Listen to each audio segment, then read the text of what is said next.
like making some serious money. So at the end of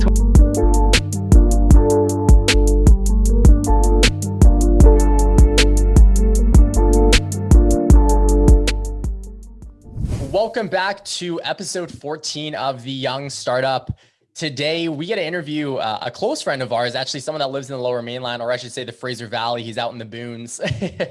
But his name is Dane Mcbeth. He's also in the Amazon space, but a little bit of a different approach. He does a lot of publishing, Kindle direct publishing specifically. And I know he's in a couple different avenues within the ebook space, so to speak. So I'll let you introduce yourself. Dane, if you can go ahead and tell us a little bit about your story. You know, how long have you been doing this, and kind of where you're at right now, what exactly you do? Cool. Yeah. I just want to say thanks for having me on though first, guys. And I'm Dane Mcbeth. I'm from Abbotsford, BC. So I'm in the Fraser Valley.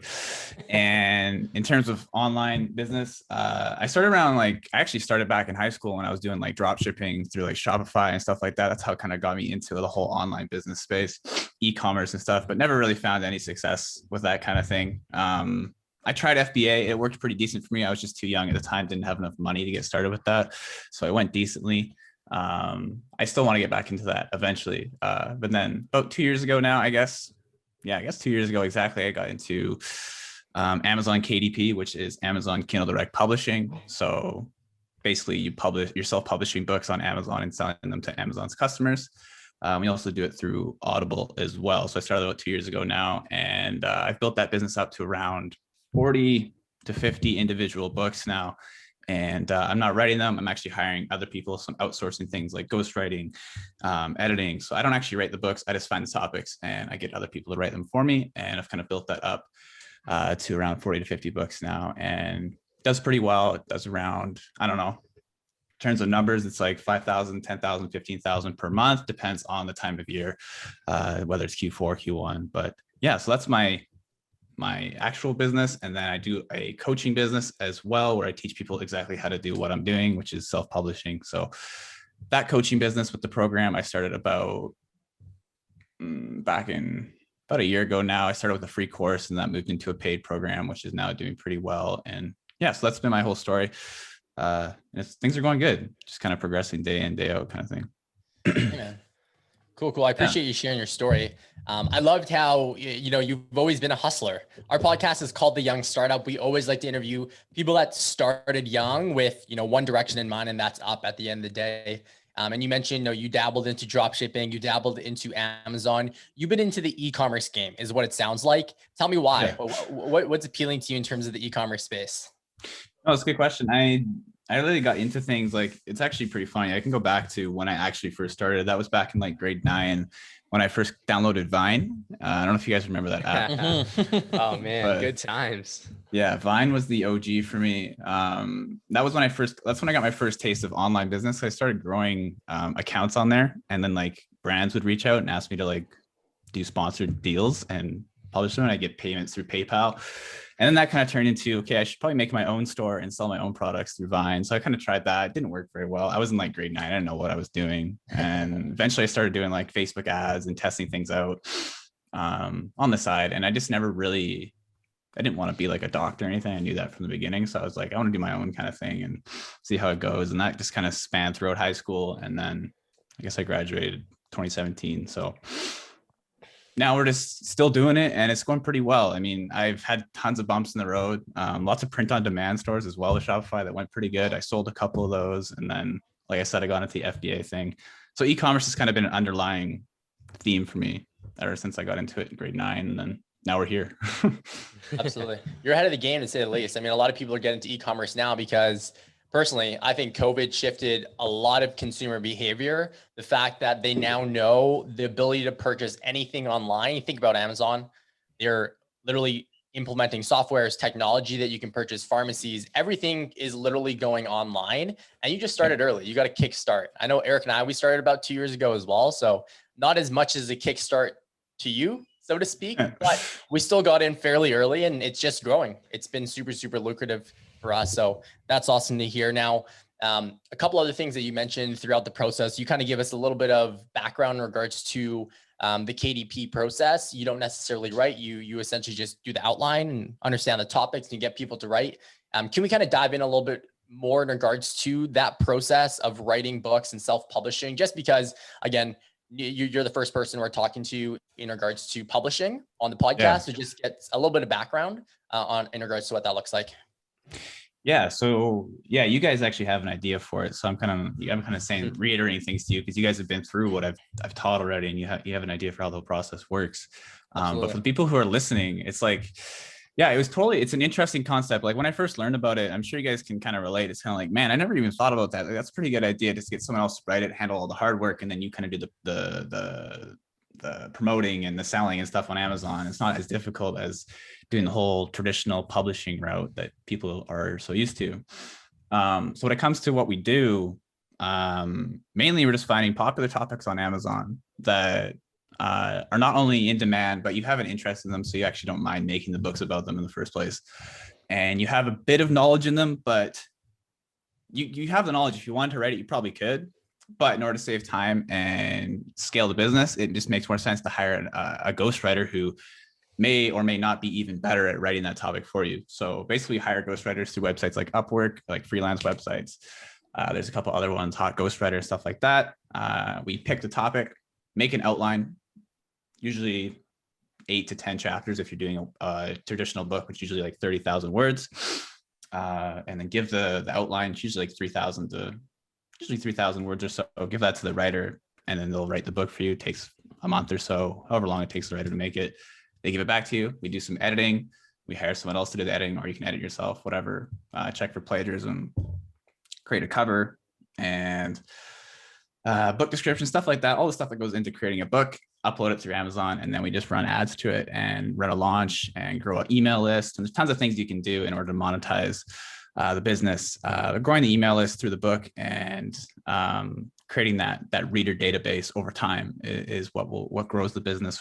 And then we do other routes, like you can go on to external distribution websites where they'll send the books, physical books, to bookstores like Barnes and Noble. And we do these through websites like Ingram Spark. There's other ones too. And then we also create audiobooks if the book makes sense in audio format. And we do that on Audible. So there's tons of different avenues of publishing. That's one of the things that's very cool. Like from one single book, you can make like 3 different income streams, if you want to call them that, through the physical book, the audiobook, and the ebook. So there's tons of things going on there. And if you can make 1 or 2 books per month that bring in 1,000 each, you can imagine if you have 10 or 20 books that are solid contenders, you can make a lot of money with it. Absolutely. Especially if you're interested in the topics that you're creating. It shouldn't even seem like work at one point. Especially if you're a writer too. If you want to write some of the books and have a ghostwriter that works on the side, like a sidekick kind of thing. There's tons of ways you can go about it. So it's pretty cool and totally customizable to your situation. So that's kind of what I liked about it, and that's kind of how it works. Yeah, I love that. Now, one thing I would like to chat about as well, obviously it's a very unique situation. Now, you talked a lot about, different revenue streams and doing things with, like print on demand and all this kind of stuff. And what I kind of thought about that was like, diversification. And that's so important these days. And I know KDP is very different, but for us being in the FBA space and the private label space as a whole, but Amazon limits us to how much information we can get from customers. So doing what you had mentioned, building out an email list, all of that kind of stuff is so important these days. Like, how can we not just acquire the customer, but how can we retain that customer these days, right? So important. And it makes your life a lot easier when you have additional books to launch and everything like that. But I'd love to learn a little bit more about your experience building that audience. Has it been challenging? Is there anything in specific or any tactics in specific that you've used in your businesses or your books per se that has allowed you to, get a customer email, for example? All of these little things. Yeah, no, it's definitely a difficult process, especially in the beginning when you're brand new, building an audience, as anyone would know in any niche, any kind of online business. Getting your start is obviously the hardest part. After that, things roll and you turn into a system. But with KDP and with books, the main way we do it is through lead magnets in the book, call them freebie offers, whatever you want to call them. Put them in the book, and it's basically we give them some kind of free offer. It could be like a additional book, like a ebook or something like that. Obviously, we can't send them a physical book, but they go through the first page and they see, hey, if you want this free book, if you want this free quiz, if you want this free whatever that's related to the book topic, all you got to do is go to this link, and that link sends them to an external page where they can sign up for your email list. And in exchange for their email, we give them the free offer. So it's called a lead magnet. Like every other online business talks about lead magnets. It's very important. So that's what we do with books usually, and that works out pretty well. There's other external sources we can use. There's for reviews, for example. Obviously getting that email list and building it up, we can promote future books to that email list. We can promote other products, everything else we sell. So it's kind of like an ecosystem, if you will, once you start building that list. But there are other avenues as well. There's things like, there's one called Booksprout that allows you to create advanced reader copies, we call them. And it's basically a link that sends a free version of your book before it launches. You can send that to your list, or you can find people on Facebook, Reddit, wherever it may be that fall within your niche, and be like, hey, I have a book coming out in the future. I'll send you this link. It'll give you the book for free. And all I ask for is in exchange is a review once it goes live. And then you can get their email that way as well. So there's tons of different ways to do it. If I were to go into every single way, it'd take too long, but those are the two main ones that we utilize. And then, you're right. Like once you build that list, it's definitely difficult in the beginning because you're doing a lot of cold outreach on like Facebook and Reddit and stuff. Hey, or read my book. Once you get the ball rolling, it gets a lot more simple. And really all you need is a couple hundred people for it to be a really lucrative list that gets you emails that you can sell things to, especially if you have like higher ticket offers. Because I know a lot of people will publish books, and we can get into this a little bit later. I'll just give it a breakdown. Lots of people will publish books and they'll use that as a lead magnet into their ecosystem or email list to sell their higher ticket offers.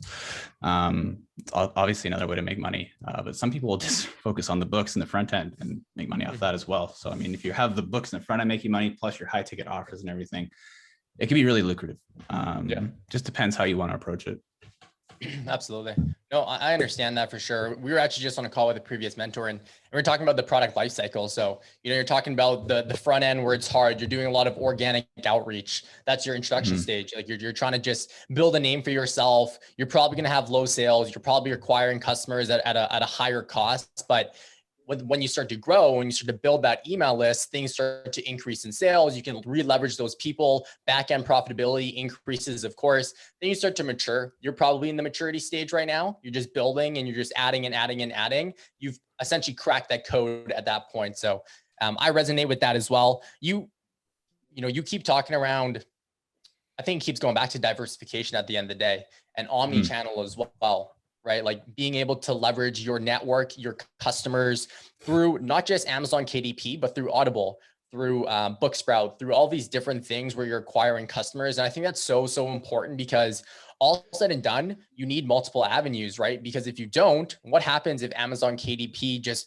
randomly goes away? You need to be able to, and especially if you want to become a self-employed entrepreneur and you're taking this route in order to do that, you need to build sustainability, and it's best to do that through diversification and going omni-channel. So I think you've done an amazing job. One thing that I want to chat about is the differences between Amazon Seller Central and Amazon KDP, and how underdeveloped KDP is, which baffles me. It kind of blows my mind, to be honest with you. And the reason I say that is because Amazon started as a bookstore.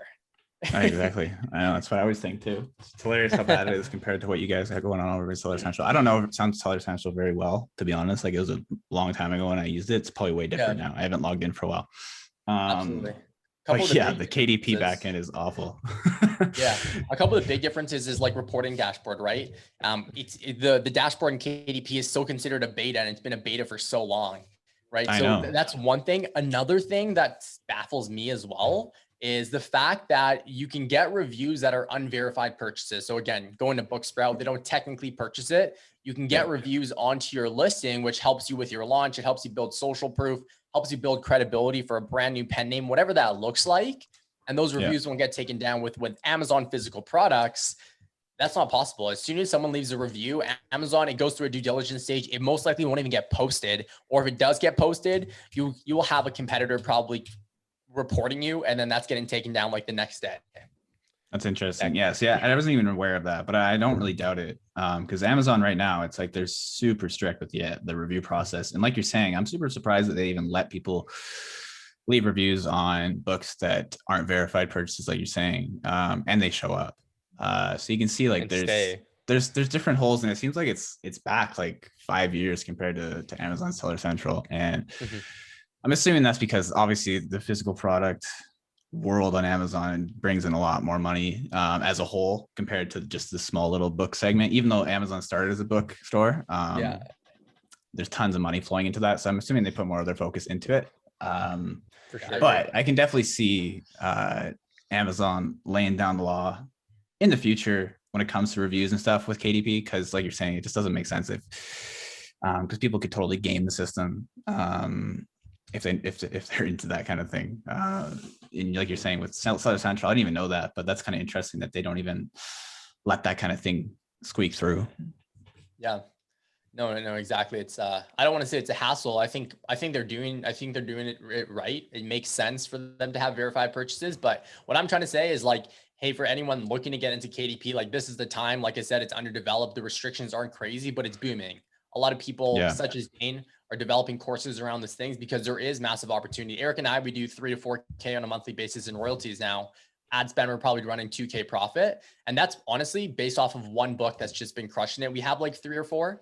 But one book is where we're really putting our emphasis. So that kind of shows opportunity. That's really good.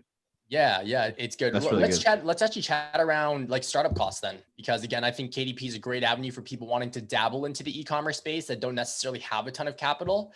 What does it take to, in terms of time and in terms of cost to develop, let's say a 30,000 word long form book? Yeah. I just want to mention, like you said, before I get into that, with being new, it's definitely a newer, I guess, UI. It's definitely outdated for sure, but the whole platform and everything is definitely new, especially when you get onto things like Audible. Audible doesn't even have ads yet. Like it's just like a platform you put your book onto, and it relies solely on SEO. So Audible is so new, and there's so much opportunity with audiobooks, and obviously audiobooks are humongous right now. People love audiobooks, just listening to the books as they read them. So you're totally right, and it's convenient, like you're saying. Yeah, and it's just it's the blue ocean right now of KDP. Even though it's been around forever, people still haven't really figured it out, and I think people are starting to. So yeah, it's a good time to get into it. And like you're saying, getting into it is. It's not too difficult. The startup costs aren't super high. There's no physical inventory with KDP, so they print the books on demand. So when a customer orders it, Amazon prints it at their facility and ships it to you. So you don't need like a pile of inventory with KDP. So when you get into it, the main startup costs are going to be hiring your writer. I don't know if you guys have done that, if you've just done your books yourself or if you've hired writers. Yeah, you have actually. We hired. Yeah. So you guys have an idea for how all the things work. So hiring your writer, usually writers, if you're going for high quality, you're gonna get around the $1,000 mark. $1,000 to $1,500 is a high quality writer for a 30,000 word book. And typically speaking, a 30,000 word book is what you're aiming for. There's 2 different avenues you can go: 30,000 word books, or you can go with lower content books. And there's also ones in between that I call DIY style books, and DIY meaning do it yourself. You can do them yourself, or you can hire a writer. They're usually around 15K words. So typically speaking, I'll go the 30,000 word route first here. So like I said, around $1,500, $1,000 will get you a very high quality written book. Some people get away with $750. It's depending on your niche and all that kind of stuff. And then after that, hiring people like, I guess, editors, formatters, that'll usually cost you a couple $100, under $500 though. So I guess we're still around the 1,500 range here. And then adding on things like getting a cover made. You can go up to like $400 or $500 with covers, or you can get $10 covers, and they actually turn out quite well. You do that for things like Fiverr and stuff like that. And it's actually a good way to test out a cover before you go all in on an expensive one. You can always update it in the future. So that all together, and you can outsource as many things as you want, but those are the things we usually outsource: editors, writers, formatters, cover designers. And then once it's live on Amazon ads, like you said, you guys are spending around $2,000 per month. You don't have to do that. That's just what you guys are comfortable with spending, and that's what's working for you right now. The first month, I like to call it the launch phase. Most people call it that. Usually around $500 to $1,000 in ad spend is a good budget to have to get your book launched and ranking organically on Amazon. So at that range, I guess you're looking at around $1,500 to $2,000, $2,500. to get into it, get your foot in the door. And the nice thing with KDP is that you can cut costs if you want to. You can create lower content books. You can actually get in and create the books for yourself. So you're actually cutting out that initial writing cost of $1,500 if you don't have that startup cost. I suggest if you have that money, go that way. But if you're able to create books yourself, write them in the beginning and start getting that cash flow, and then recycle that cash flow and invest it into more books in the future, you can do that as well, right? So there's tons of different ways you can get into it, and it's not like locked out is the nice thing for people who, if you don't have any money to start with, you can still get into it. That's the nice thing about it. So there's different, it can work for anyone is the nice thing. And that's the free route is what I'm talking about, is with the DIY style books. And then after that, the same thing occurs, I guess, in the first month or so. You probably want $500 to $1,000. So you're cutting off $1,500 with DIY style books in the beginning. You're just getting into that ad spend of $500 in the first month to $1,000 to get it rolling. But yeah, so there's different avenues you can take, which is nice about it. You get it for free if you want at the beginning, or you can put some money towards it. It's up to you. You can really bootstrap it. So there's like, if somebody wants to get into e-commerce to get their foot wet, like all you need to do is trade your time and create something for yourself, right? You could literally bootstrap it to the point where you're only spending like $10 on a cover type of a thing. Everything else you can do yourself through learning. Yeah. And in the program, I talk about all that kind of stuff. I talk about different routes. And I think you guys have gone both routes. You've done DIY style books and you've done written books. So you know exactly the feel for both of them. And like I said, you don't need to spend $2,000 a month on ads. It's totally dependent on your niche and all that kind of things too. Like keywords will cost more in different niches for bidding on ads. But yeah, like you could spend a couple $100 a month and still make 1,000 profit. Depends on your niche and all that kinds of stuff. But yeah, as you guys probably know. Yeah, absolutely.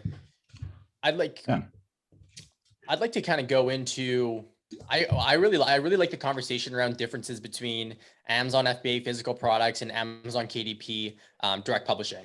I really want to chat and kind of go further in regards to like saturation, competitiveness. You know, a lot of people who want to enter the Amazon game and get into private label or get into wholesale, they think it's too saturated.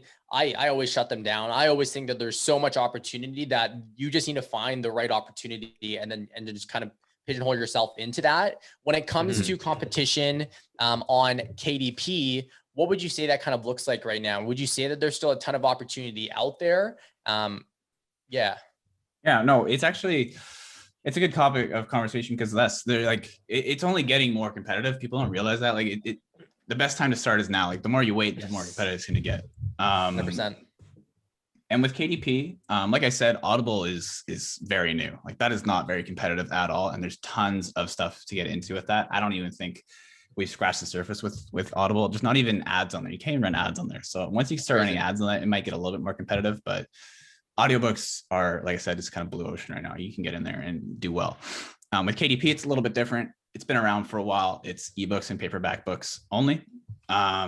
So it's definitely a little bit more competitive than Audible. I wouldn't say it's super competitive. And the thing with books is that there's tons of niches already, tons of categories you can get into. There's fiction, there's nonfiction, and then within those, there's tons of stuff you can write books about. But with books, like there's always new stuff popping up too. So like, I mean, there's always new categories to get into, new opportunities. There's always new trends going on that you can dive into as well. And there's different seasons around the year. You can make books about seasons, different holidays. Like people just, if people think it's too competitive, I just think they're closed-minded and a bit scared to get into it. Yeah. I don't know what I'm assuming it's pretty similar in FBA. Like there's always new products and stuff you get into. There's always new niches. Like it's not like it's going to get tougher. Don't get me wrong. It's getting more and more competitive, but it's just going to get more competitive. So get in now because it's not too difficult right now. And we're just on the cusp of stuff. Like you're saying in the beginning, like with COVID and stuff starting out over the past year, like people are turning online and it's just, the boom is just starting. People don't really see it, I think, but they will eventually, especially if they wait around and don't get into it. They'll regret it. 100%.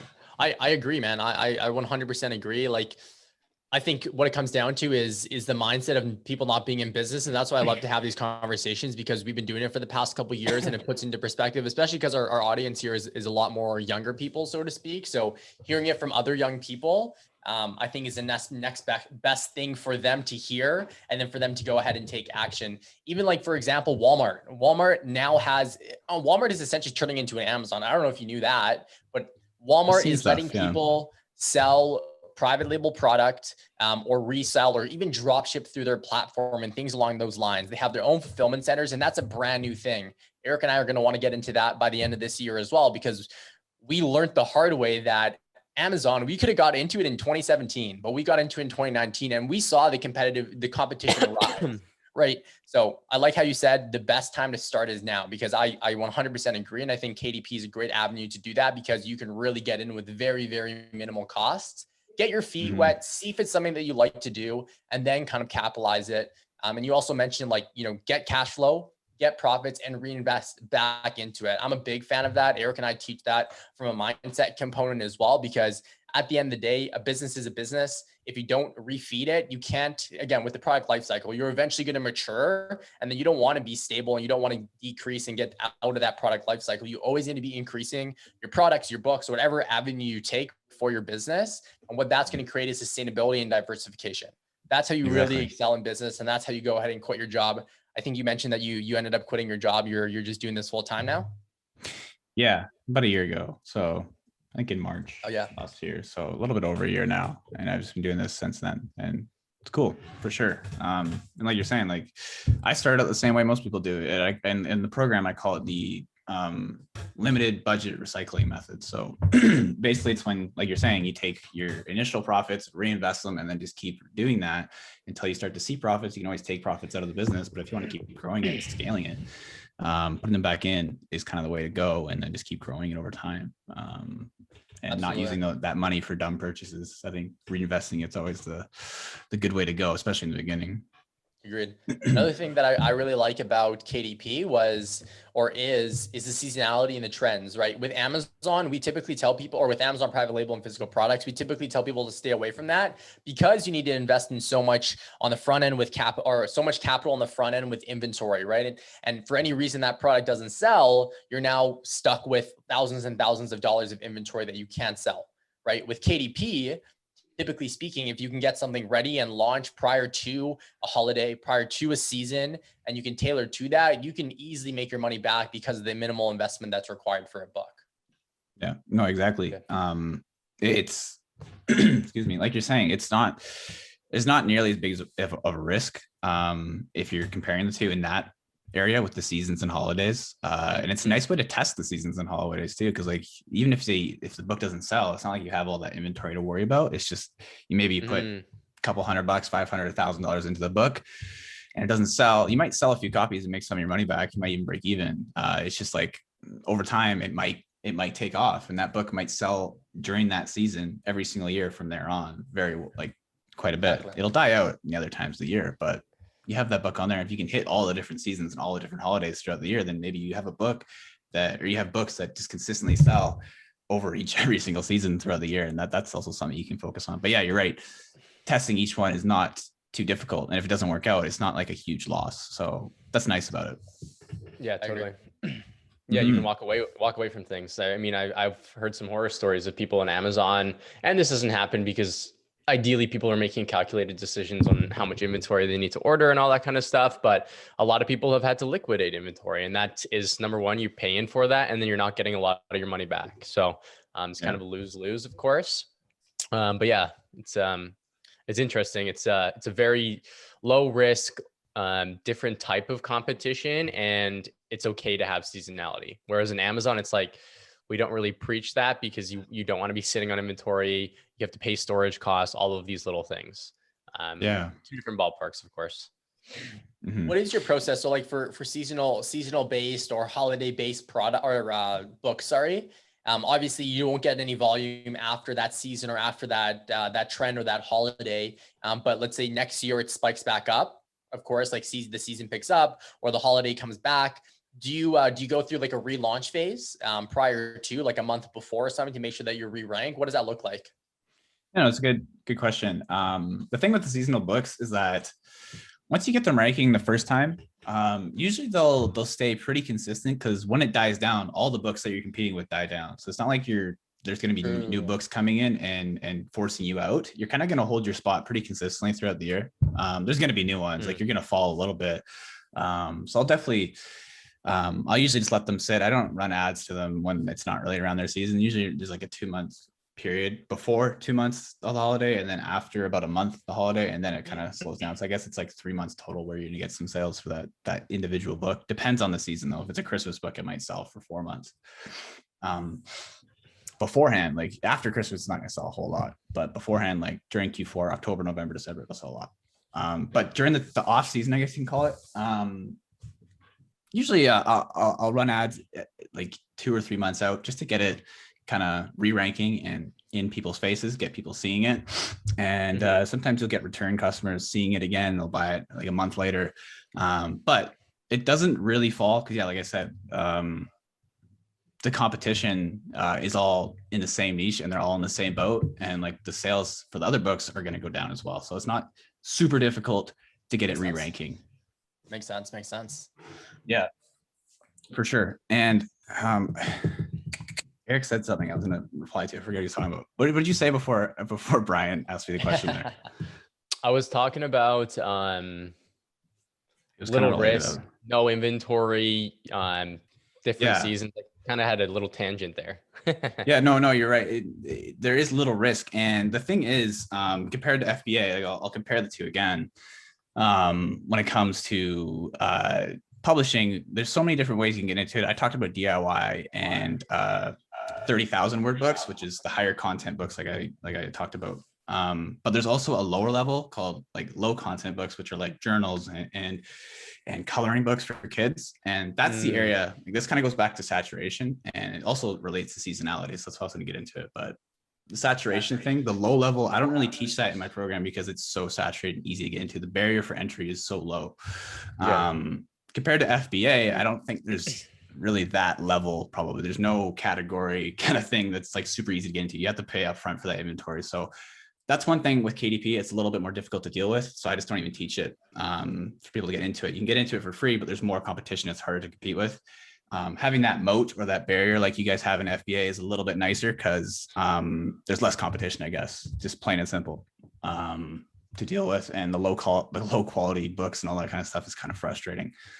And the low quality books kind of tie into the seasonality things. A lot of those low content books deal with Christmas, deal with Halloween, deal with Valentine's Day, whatever it may be. So you got to compete with those guys as well. But like I said, the sales volume usually drops off and you're all in the same boat when it's off season. If that makes sense. Absolutely. Yeah. One thing I always preach as well, because when I teach like PPC and advertising and all that kind of stuff, I always talk about like in an Amazon business, you're always going to have like your best selling period, but you're also going to have like your best selling days of the week.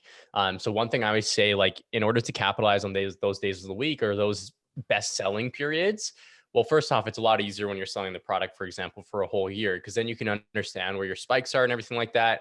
Or if the product's been selling on the market for a year, then you can kind of understand where things pick up.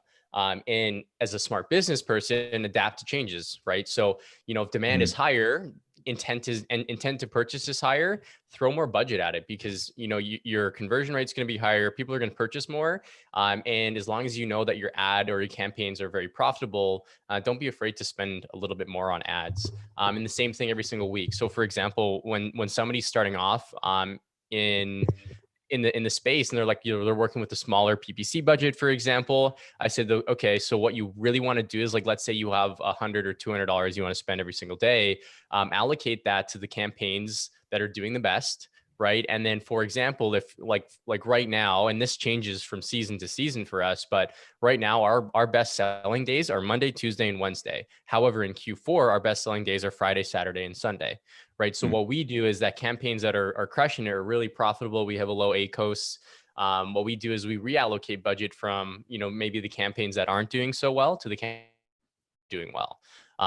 So that's like smart business moves, and money talks at the end of the day. So that's kind of what I got with like the seasonality aspect of things, but it's also like week to week, day to day, like what can you do to maximize or get the most visibility for your products? And if that means spending a little bit more on advertising, if we can get a positive ROI out of it, hell, why not, right? Exactly. Yeah. And like when it comes to ads and stuff like that too, with selling just any kind of product, especially with books though, like you're talking about, just the small little micro optimizations are what over time, doing those consistently, those are usually what prove to be the big difference makers. And lots of people are looking for, especially when I got into it, you're always looking for like the big moment and the big change, like the one thing that you're going to change, and it just your whole business takes off. But people usually don't realize that it requires patience and doing, like you said, the micro optimizations day in, day out, going in, changing things, especially with ads. Like you said, ads are really important. But with books, like changing the covers, changing your book descriptions, changing a few words here and there, it can really make a big difference. And I've learned that a lot with books, and even with the program that I'm selling, the funnel that people come into, optimizing ads every single day, optimizing the headline, people to sign up. So small little tweaks, like even changing, like this is a stupid one that I realized a few days ago, but like just the page load time when it comes to like, I was using like ClickFunnels for a landing page. I switched to a different one called DropFunnels, and like the load time for ClickFunnels was so slow, like the initial sign up page compared to the DropFunnels one. Like now that it's way faster, I'm getting way more people signing up because people are just so impatient. So this is just an example of like micro changes in optimizations. People don't really see the difference right away, but it adds up over time. One thing, and we learned this the hard way as well. Like we call it split testing in the Amazon space. So it's like, okay, testing one variable at a time, isolating one variable at a time. So important, because if you go and test 5 different things, you won't know where the actual change comes from. Like one of our main products that is our biggest driver of sales, we've probably changed the main image like 40 times, right? And it's not huge changes. Sometimes it's, the product is turned to the left, turns to the right. Maybe some of the items on the product is moved from the left side to the right side. Not big changes, but you'd be surprised at, consumer behavior and how they act, so on and so forth. So as soon as we see a decline in something, conversion rate, if we see a decline in sales, we start to diagnose why. And a lot of the times it leads to us, okay, well, conversion rate looks like it dropped 2%. Why don't we do a split test on a new image, main image, because that's where people click our product, right? Or click our product over everybody else's. And we go see if we can find a better image, right? And we're doing over and over tests. Now, a lot of the times, we may make that change and it doesn't necessarily perform as well as we wanted it to. So we'll just change it back, right? Simple things like that, but always taking some form of a variable or a factor, and I guess you can call it a hypothesis, and testing on that hypothesis to see if you can get, like those little results, right? Because, I always say like conversion rate's huge. If you have a 20% conversion rate and you bump that up to 25%, if you're doing 1,000, if you're doing 1,000 views per day, for example, that's a lot of money that you can put in your pocket by doing a small change and not affecting anything else. Yeah. No, yeah, that's a great example. They're just like those little things over time. The change that they can make is drastic from such a tiny little change. And it's so important to always focus on one thing, like you're saying, because that's why you do it in micro optimizations, because if you do one big change with a bunch of different things, like you don't know which one is making a difference, right? Yeah. So I agree. Yeah, definitely important.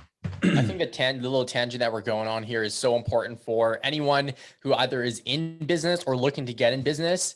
You can't stay stagnant. In order to grow consistently, you always need to be optimizing.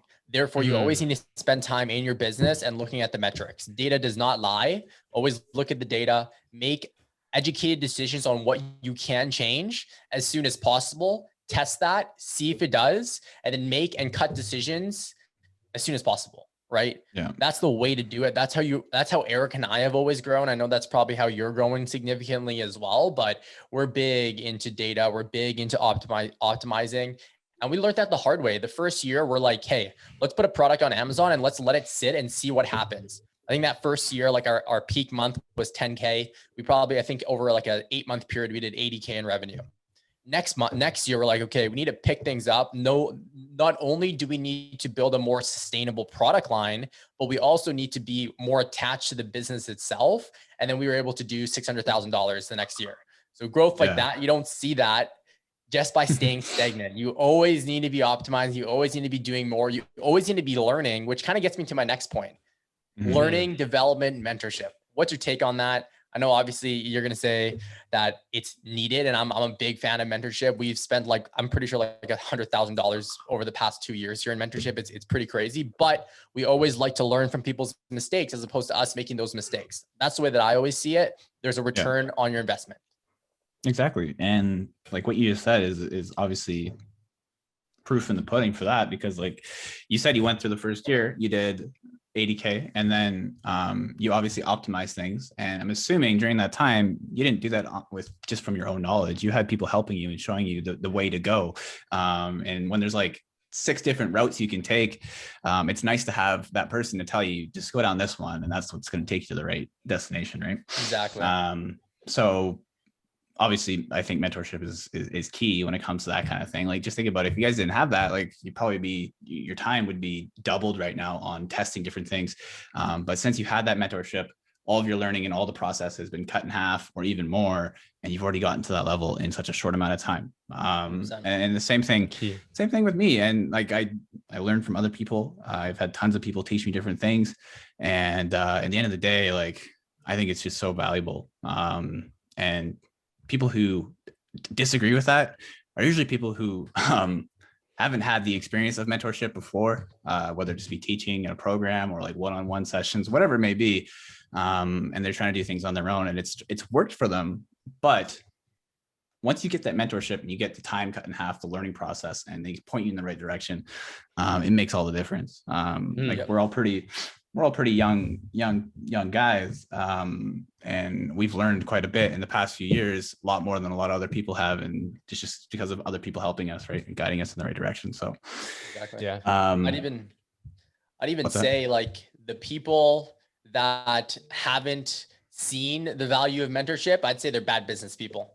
Sorry if I rubbed anyone the wrong way there, but the way that I always look at it is you can't learn everything in the world. You can't go find everything on YouTube. There's always additional strategy people keep as a secret, or they keep competent to their own process. So in my opinion, in order to see accelerated growth, in order to see accelerated development, you need to have someone holding your hand. You're learning from their mistakes. You're adopting their processes, their best practices, and you're building and growing your business. And now, quite frankly, one thing that I want to mention is not everything they teach may not be relevant to you, but it's important to constantly develop yourselves and figure out what is working and continue to do that. It's always, again, coming back to like split testing, optimization, find what works, continue doing what's worked.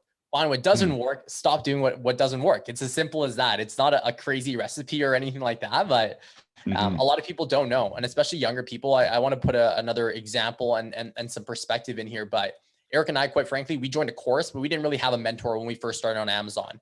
What did that yield? It yielded us 2 years of work or 2 years of selling that we didn't end up doing. 2, we probably spent like $2,000-$3,000 worth of mistakes because we weren't open to asking the questions. We've always been independent people. We've always tried to figure things out on our own. But as soon as we started asking, we always went dollar for dollar. We put in money. We saw a return on it, at least a break even, if not more than that. So that's the way that, in my opinion, mentorship, development, training, all these different things need to be looked at, because in my experience, you save not only time, but you also save a ton of money as well. Yeah, absolutely. Bit of ROI. Yeah, like that's what matters, right? And a lot of it, like you said, comes down to just being either bad business, scared, or you have that ego that's just like, I'm the best. I don't need to learn anything else. And that's what people need to kick out of the way. Like, even if you consider yourself successful, or you've gotten some success, like, you always need to be a student of your craft and other things too, like learning. And like you said in the beginning, diversifying, getting better at other things. If you've done well in this one area, get better at it, but continue to do other things and diversify and create more income streams, and always learning over time, right? Like, it's so key. If you don't focus on that kind of thing, and you just kind of, once you get there, it's like, okay, I've done my work. I don't really need to do anything else. Like, you're not just going to sit there and plateau. You're going not You're only gonna plateau, decline. but you're going to fall down too. Like you're going to go right back down. You know, so you need to keep progressing, keep learning, and keep innovating, I guess. Like that's what's most important with mentorship. And that's where mentorship comes in and helps you guide you down the right path and progress even more. Yeah, totally. Good lesson one of our mentors taught us was essentially like, you should be going to what's hard. Like if it's not hard, if it doesn't make you uncomfortable, if you're not being challenged, then you're not essentially growing, and you will plateau, and you will get bored of what you're doing, and that's where you lose, insight and passion of what you do. And I'm a big believer that, entrepreneurship is not just the ability to do things for yourself and build a business and everything like that, but it's more so, it's the skills and the attitude that comes with it. And what people don't realize is that if you build a business in this area, a lot of the skills that you build here are going to be applicable here, and then also here, and then also here, right? So taking up as much as you can. Yes, it's good to focus in on one thing, get really, really good at it, and then expand. But, I've always taken on more than I could chew. And it's not because like I see like shiny object, I'm going for it, but it's more so like I want to stretch myself. What more can I learn? And every single time I've done that is like, I'm just like, okay, damn, like, what I did here is very applicable here. So it's like a very easy in. But if I step in and, realize like, if I never took the step in and took that one little action, then I would have never known that a lot of this stuff was applicable. So I'm a big believer of that. And yeah, I love where this conversation went, because I think a lot of people, especially early on, like young individuals, people with ambition, don't know how to get started. Sometimes it's just about taking that first step.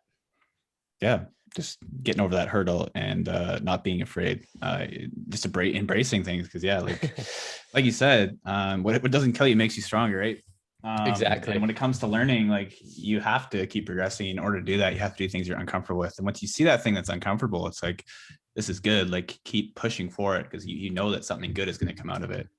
It's good if you're scared, because you're going to progress if you get through that thing. So that's always been something I thought about as well. I agree with that 100%. Exactly. Cool, man. Well, this was great. This is a great conversation. It's always good connecting with you, Dane. Appreciate you coming on. I'd love to just wrap things up here. One thing we always like to ask is, our audience again is people. A lot of people are young. They don't know where to get started. Don't know how to get started. So share one piece of advice that, looking back at when you started, that you wish you had, knowing the process and the progress that you've made over the past couple of years. So what's that one piece of advice you'd give little Dane? And then pimp yourself out. Like, where can people find you?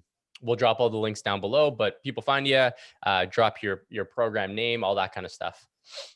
Yeah, so it definitely ties into what we've been talking about at the end here, the whole mentorship and all that kind of stuff. But in my opinion, like in the beginning, people are so caught up in what to do and what's going to be the absolute best thing to do and the most direct route to success. And I'll just be honest with you, you're not going to find that direct route to success right in the beginning. You're going to have to try things and explore things and try different things and see what you like and see what you don't like, because you don't know if you're going to end up liking it in the long run. You don't know if you're going to end up hating it in the long run. So you just got to start out with whatever business model you choose to get into, whether it be KDP, FBA, Shopify dropshipping. Try them in the beginning. See what goes good, and then whatever you like the best is something you should stick to and go all in on, and don't get that shiny object syndrome. Like you said, stick with it and do not let other things distract you, because as soon as you get those distractions, I've experienced this in the beginning, like just trying a bunch of different things, you get spread thin and things just don't work out. So it's so important to figure out what you like in the beginning and then stick to it, and don't let anyone else waver you out of that direction, and get that mentorship, because it's going to point you in the right direction. And I find it so valuable. If I never had mentorship, I definitely wouldn't be where I am today with all these different things. And you guys can obviously attest to that as well. Yeah, absolutely. So yeah, that's the biggest thing for me. That's what I would tell myself if I was going back in time. Don't get the shiny object syndrome and stick to one thing after you figure out what you like the best. So yeah, that's what I would say. And I guess you said social medias. I don't know. My YouTube channel is just my name, Dane Mcbeth. If you guys want to learn more about Kindle Direct Publishing or just online business, I talk about stuff on there. About 1,000 subscribers away from 10K. So we're almost there. It's been a grind. So if you guys can go on there and subscribe, that'd be much appreciated. That and the program is called Publisher Supremacy. You can message me on Facebook at Dane Mcbeth if you want to learn more about that. I also talk about it on my YouTube channel. So yeah. Cool. Alrighty, Dane. Well, it's been a pleasure, and yeah, we appreciate taking the time. Hope you have a good one, man. Thanks for coming on. Thanks, guys. Appreciate it. Have a good day. Have a good week. Yeah, you too.